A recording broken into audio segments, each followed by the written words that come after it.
these very, very large new mines like Oyu Tolgoi and Tavan Tolgoi. And the elements which you could see of a resource curse could be around the fact that Mongolia's exports will rise to very high levels, creating very substantial foreign exchange reserves. And this could put upward pressure on the exchange rate so that it would strengthen against other currencies.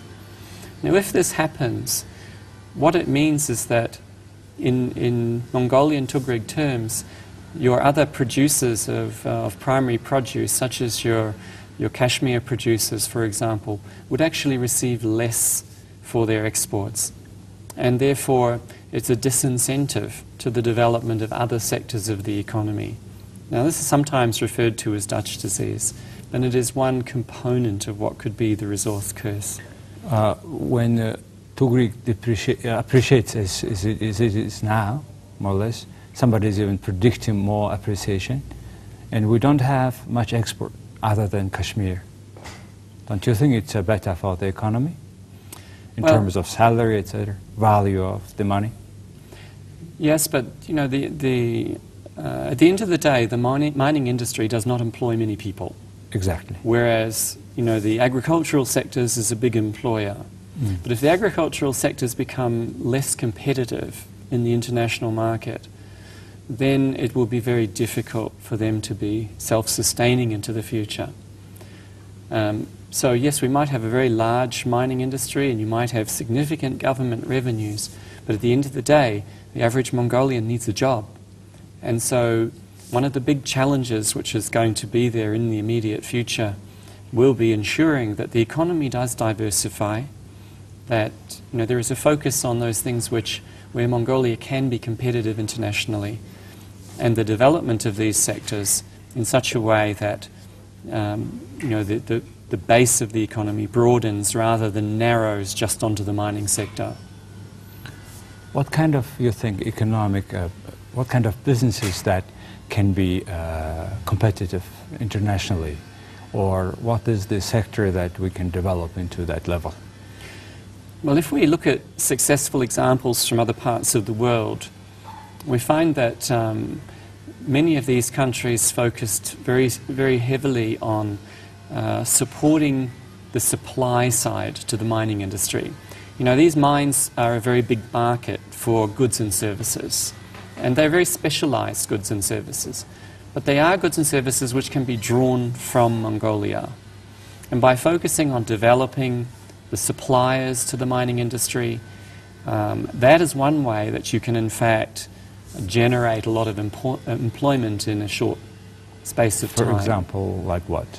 In terms of the supplies of engineering services, contractors, catering and food services, the supply of equipment, parts, explosives, many things can be done. So basically you are saying that if we are specialized in the upper stream of mining business, and if we develop that business into the level of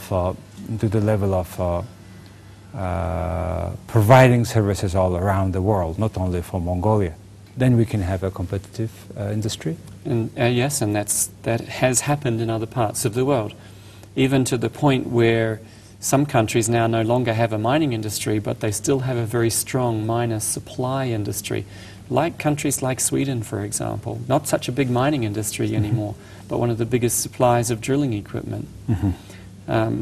Chile has moved aggressively to support the supply side of the mining industry. And so now we see Chilean mining supply firms supplying goods and services into the Australian mining industry. So you can see that it is possible, particularly in environments where you might have a slightly lower wage structure than somewhere like Australia or United States. So you can be competitive on a cost basis. And yet the country here, the strong motion goes on that we will go into the whole chain, supply chain, from upstream to all the way to downstream to the final products. And when the country is not ready for any of them, then suddenly to develop all of them. What is your opinion on that? I think in some sectors it does make sense to go downstream. And in others, I would say maybe not immediately, perhaps later. The problem with the downstream end is that it's very capital intensive and again doesn't generate many jobs. And when you have firms competing for capital and competing for employees and for skilled employees in particular, if there's a shortage, it's going to be very difficult to actually develop downstream processing. However, if you were to say, well, does it make sense to do downstream processing of oil? I would say probably yes, because it's an issue of energy security. But downstream processing of other products, whether it's a zinc smelter or a copper smelter or some of those other, or iron, you have to ask, well, does that contribute to the security of the country in terms of the supply of a needed commodity or not? But in fact, what you would be doing is you'd be producing another export commodity. Well, please tell us first of all, tell us about the World Bank. When you are here, when I ask you about your opinion on certain projects, I understand you don't have shares, you don't have insider, interest in that. Okay, well, the World Bank is a development bank. It's not a commercial bank. We don't have private shareholders. In fact, the shareholders of the World Bank are the governments of the world. So Mongolia is a part owner of the World Bank.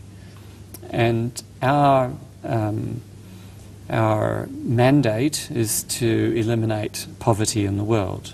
And so that is the focus of our attention. And when we work with governments, then our objectives are to help governments to develop the policy framework and the infrastructure to support economic growth so that the quality of life of all of the citizens can be improved.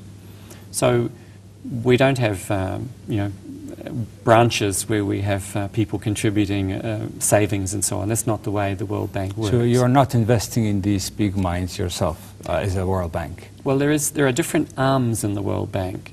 The group that I work for is called the International Bank for Reconstruction and Development, and that arm of the World Bank works purely with governments. Mm-hmm. We don't work with the private sector. Mm-hmm. The World Bank does have a private sector arm, and it's called the International Finance Corporation, and it does provide debt financing and invests in private sector projects in the developing world. Mm-hmm. But in terms of the area that I work in, no, we don't work with the private sector at all, and we don't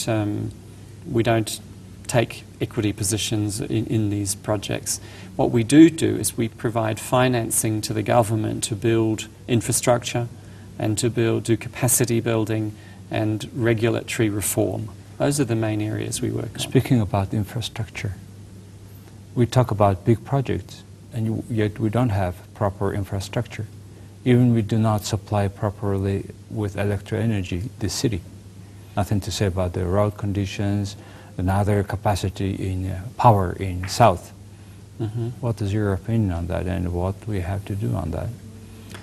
Well, I do see infrastructure as being one of the big challenges going forward, and it could result in bottlenecks in the future to the development of the mining industry. We are already seeing constraints on coal exports from the lack of rail, for example, particularly in the South Gobi area. We are seeing the development of Oyu Tolgoi, for instance, relying on power coming from China, at least for the first 5 years or so, until there is a new power supply built in the South Gobi. And likewise here in Ulaanbaatar, there is now very strong discussion about having to build a new power station here to meet the very rapid growth and demand here. What do you think about that, about the location of the power station number 5? Well, I think because it's a combined heat and power plant, providing both electricity and heat for the district heating scheme in Ulaanbaatar, it seems to make sense also to base it in the city. The only other alternative you have otherwise is to build a power station next to the coal itself, which reduces the rail transportation costs.